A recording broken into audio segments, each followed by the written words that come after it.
Entender a dor do outro faz parte da vida.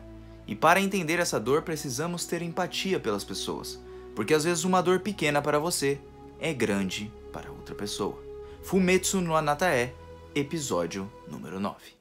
E aí galera do canal do Mano Jogo, como vocês estão? Espero que todos estejam muito bem. E hoje, Fumetsu no Anatae, episódio número 9. Link do episódio aqui embaixo. E também temos o Discord do canal, caso queira trocar uma ideia sobre esse anime, beleza? E seguinte galera, que episódio maravilhoso, cara.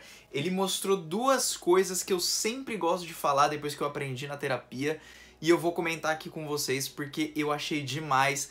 Essa obra, cada vez mais, ela tá me conquistando. E eu tô sentindo que o episódio que vem eu vou chorar muito.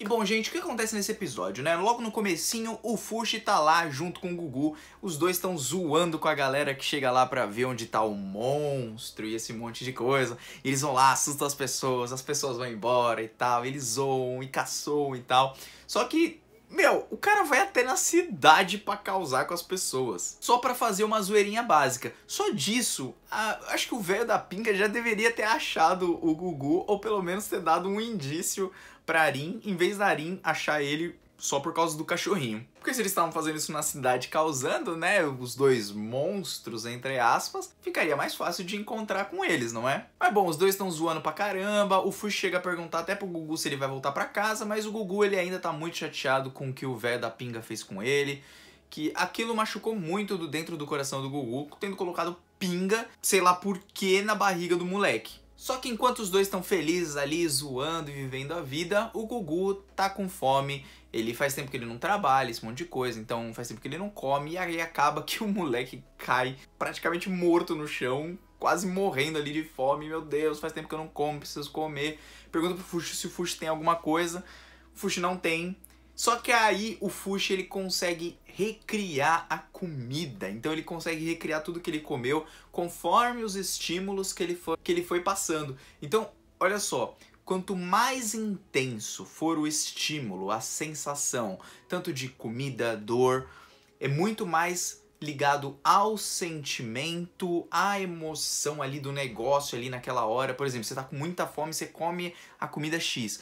Provavelmente você vai guardar aquele sabor na sua cabeça. Então é mais ou menos assim que funciona, pelo menos é isso que eu entendi do Fushi. E aí ele vai criando, dá ali de comer pro Gugu. O Gugu se mata de comer ali, né? Come pra caramba. E aí eles começam a conversar. E o Gugu, puta personagem inteligente, né, meu? Ele é inteligente pra fazer a comida, pra vender, pra fazer um monte de coisa, pra trabalhar. E, cara, ele começou a entender como que funcionava o Fushi, coisa que eu não entendi, né? Porque não é com relação ao sangue dele, contato com o sangue, que ele consegue se transformar. É com relação à dor que ele sente, e aí ele reage a isso. Ele entendeu isso do Fushi, e aí ele começa a falar, poxa, então as pessoas, né, que vieram a morrer, você teve esse estímulo porque essas pessoas que você se transforma, elas morreram. O urso, o lobo, a criancinha e esse rapaz adolescente. O Fushi não sabe, então ele fala assim, tipo, talvez, mas pra você ver como o Gugu, ele entendeu muito bem como que funcionam as transformações. E eu achei muito legal, entendeu bem mais do que eu. E bom, o Fushi pode criar também coisas que ele tenha um pequeno estímulo, mas coisas que são, vamos falar assim, mais marcantes pra ele. Assim como aquela fruta, aquela pera, não sei se é uma pera, né? Que ele costuma sempre criar, que comia junto com a Marty e tudo, é uma imagem que tá meio que marcada junto com a própria Marty, né? Os dois comendo assim e tal. Então faz muito sentido ele ter criado logo de primeira essa fruta. E bom, os dois estão lá, o Gugu fica muito feliz. E nessa parte eu me emocionei bastante, porque o Gugu, ele começa a contar sobre a família dele, né? A família dele que na verdade era o irmão dele só, principalmente porque ele achava que os pais dele era aquele pessoal que sempre dava de comida pra eles e tinha, vamos falar assim, aquela vida normal, a vida ideal. Com comida em casa, com alguém preocupado com você se caso você ficar doente, você ter irmãos que faziam brincadeiras com você, você ter uma pessoa que cuida de você, que te ensina as coisas. Então, aquela era a vida normal do Gugu, só que aqueles na verdade eram seus empregadores, não eram os seus pais. Então o Gugu aparentemente deve ter sido largado desde pequeno, ele e o irmão dele, por isso que os dois viviam sozinhos, e aí o irmão dele também abandonou o Gugu, e aí já sabe o que vai acontecer na história. Só que o Fushi, por ser principalmente uma entidade, ser um monstro, entre aspas, ele tá sempre ali do lado do Gugu. Então ele sempre vai se lembrar do Gugu, assim como ele se lembrou do menino que morreu, da Marte, do urso, do lobo. Então isso traz alegria pro coração dele, porque ele não se sente mais solitário. Porque o Gugu, ele foi abandonado de todas as formas.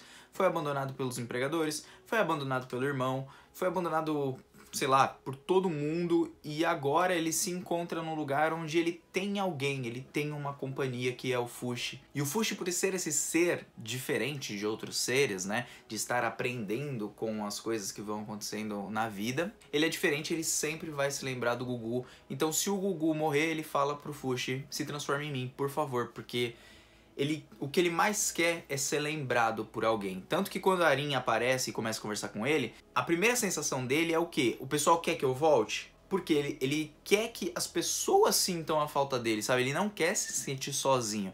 E dali, mano, é emoção pura, né? Porque dá pra chorar litros ali naquele momento. E bom, a Arin chegou lá, quer levar ele pra casa, fala que quer levar ele pra casa, principalmente porque, né, ele fazia a comida bonitinho e ela, assim como o Fushi, só sabe fazer gororoba. E aí ela vai procurar o Gugu e tudo, achou ele lá junto com o Fushi.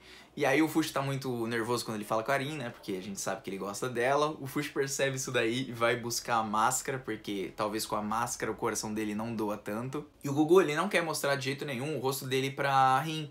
Só que, olha só, a Rin vai lá e vai mostrar o machucado dela. E é um machucadinho de nada, só que aquilo incomoda muito ela.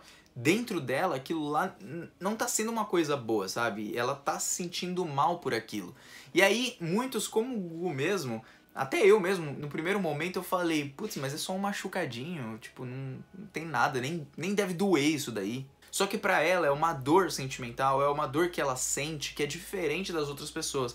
E olha o Gugu tem a cara toda estraçalhada e ele sente a dor de ser um monstro. E vamos falar assim, se a gente comparar, eu não gosto de usar esse negócio de comparação, porque a dor para um pode ser menor e a dor para outra pessoa pode ser maior. Então depende de pessoa para pessoa, do que ela viveu, de como ela é. Por isso que eu sempre digo sobre não julgar a dor dos outros, porque por menor, entre aspas, que ela seja, para você, pode ser uma dor muito grande para aquela pessoa. E nesse ponto, os dois se entendem. Olha que legal, o Gugu, ele entende a Arin, ele entende que aquela é uma dor para ela, e quando ele fala que é bobeira, o que ela sente e tudo, ela lembra diretamente dos pais, porque os pais tratam ela como se fosse tipo um pet, um animalzinho, não é uma pessoa, sabe? É um negócio que eu tenho que sempre cuidar aqui, beleza e tal. E aí que vai o ponto, porque mesmo que os pais dela cuidem dela daquele jeito, os pais, você vê, a todo momento eles estão ausentes das memórias dela, o que significa que mesmo que todos deem joias, roupas, comida, eles não dão o principal, que é carinho, que é afeto, que é amor, e com isso ela não tem uma vida livre. Porque eles querem basicamente controlar ela. Pra onde ela vai, pra onde ela deixa de ir, isso não importa. As escolhas dela não importam. Se ela gosta de roxo, não importa. Tem que gostar de verde porque a família Crops lá é cor verde e pronto. Então, esse é um problema que ela enfrenta, que pode até, em comparação, ser menor do que o Gugu, mas é um problema que pra ela é grande.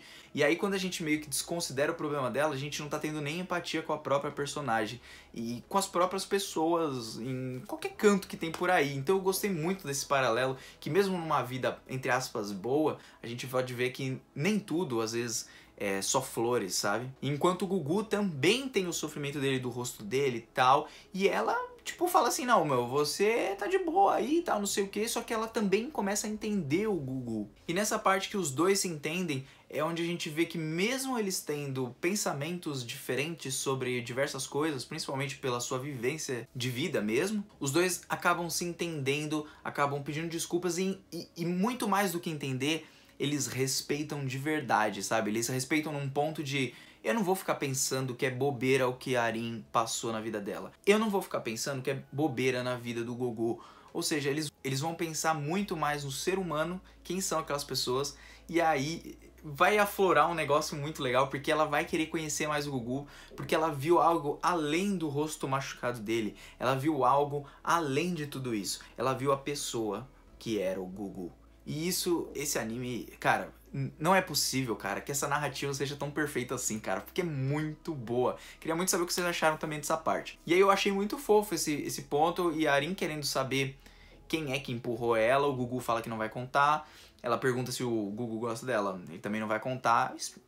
Agora eu não sei se ele vai contar em alguma vez, porque no próximo episódio a gente já sabe o que vai acontecer, provavelmente vai ter uma lutinha ali, talvez o Gugu não volte, e aí talvez ela fique sem saber ou ela vai descobrir um dia. Bom, de qualquer forma, o Fushi acabou achando a máscara do Gugu, só que aí o ser lá que criou ele e tudo mais, vamos chamar ele de Deus, diz pra ele tomar cuidado porque o inimigo tá sempre procurando uma oportunidade pra pegar o Fushi. O Fushi não se atenta tanto a isso, ele parece não gostar muito desse Deus. E aí depois do Gugu e Arin se entenderem e o Fushi chegar lá junto com eles vão andando, vão voltando lá pra casa do velho da pinga, porque lá é o melhor lugar onde a Arin poderia estar, porque lá ela pode estar mais segura da sua família. Então ele coloca a Arin em primeiro lugar, por isso ele tá voltando pra casa do velho da pinga, porque, tipo, ele desconsiderou o que ele tava passando e viu que era necessário que ele ficasse lá junto com eles, naquela casa, pra que todo mundo convivesse em, tipo, uma família. Isso eu achei... Ah, cara, esse Gugu, velho... Pô, Gugu, não se vá, velho. Eu acho que você se vai, mas não se vá, mano. Bom, tem uma veinha lá da casa da Rin procurando ela, tal. Eles fogem da veinha e tudo mais, né? Isso que eu cortei aqui a parte que os caras tentaram capturar ali a Rin no meio do caminho e o Gugu foi lá e salvou ela e levou ela embora, né? E aí eles estão lá no meio da floresta, o Fushi vai tentar servir de isca, só que aí aquele monstro de novo da floresta apareceu e pegou o corpo da Marty, tá usando o corpo da Marty. O Gugu voltou pra proteger o Fushi, ou tentar ajudar de alguma forma. E aí termina o episódio, a Arin foi embora junto com o cachorrinho. Mas não sei se ela vai voltar pra ver o Gugu. Sei lá o que vai acontecer no próximo episódio, velho. Termina o episódio aí. E bom, gente, o que comentar sobre esse episódio? Primeiro, me falem aí o que vocês acharam, beleza? Porque, assim, pra mim, eu gostei muito dele abordar as dores como elas são diferentes de cada pessoa pra pessoa. Às vezes uma dor que você parece que, tipo, ah, eu quebrei meu dedinho, alguma coisa assim, parece que, ah, não foi nada, sabe? Você só quebrou o dedinho, eu quebrei 5 dedos, entendeu? E a gente começa a comparar, e a gente aprendeu com essas crianças, eu pelo menos aprendi, que a gente não tem que ficar comparando a dor maior ou menor de uma pessoa. O nosso papel como um ser humano seria ser gentil, olhar para a pessoa e tentar ajudar ela sem começar a comparar as coisas, sem colocar o nosso eu em cima, o nosso egoísmo de falar assim, não, mas a minha é maior, mas a minha dificuldade é maior, mas eu que não sei o que é maior. E tentar ajudar de forma empática, de forma gentil, e eu acho que essas crianças elas se entenderam tão bem que isso é uma lição pra gente, principalmente nós que somos adultos, né?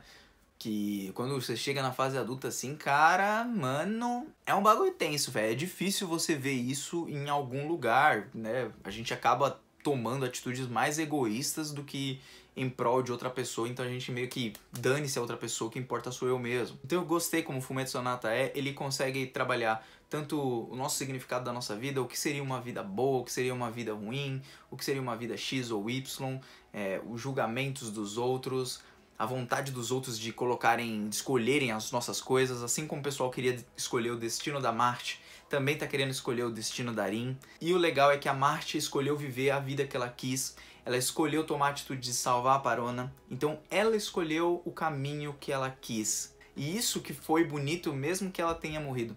E o Gugu seguiu o caminho que ele quis. E a Arin agora tá seguindo o caminho que ela quer. Então, cara, muito show mesmo. Fumetsu no Natae mostra assim que, tipo, você escolhe o seu destino. Você pode escolher o seu destino, entendeu? Não é outra pessoa que pode vir e falar assim, não, você vai ter que fazer isso, isso, isso, ou você tem que só ficar escutando as outras pessoas que elas estão falando do seu lado, falando, não, você tem que fazer isso, isso, isso aqui. Não, você escolhe o seu destino, você escolhe o que você quer fazer da sua vida. E, se não fosse só isso, né, é muito bom que o Fushi tá ali pra acompanhar o Gugu, porque o Gugu, ele merecia ter alguém ali do lado dele, que se importasse realmente com ele, que mesmo com medo ali da floresta, ele fosse lá resgatar o Gugu, como a gente viu no episódio passado. E agora o Gugu, ele pode não se sentir solitário, porque mesmo que ele venha morrer, ele sempre vai estar dentro do coração do Fushi. Então ele vai ser uma pessoa que todo mundo pode se esquecer dele, mas o Fushi sempre vai se lembrar. E a gente também, porque, cara, que obra maravilhosa, né, gente? E era isso que eu queria falar, gente. Muito obrigado por ter me acompanhado até aqui, beleza? Muito obrigado pra você que se inscreveu, deu like, deu dislike, compartilhou e comentou. O Joe aqui, ó, um beijo no coração, tá vazando, beleza? E muito obrigado mais uma vez, gente, porque eu gosto de falar desse anime que, pra mim, assim, tá sendo demais.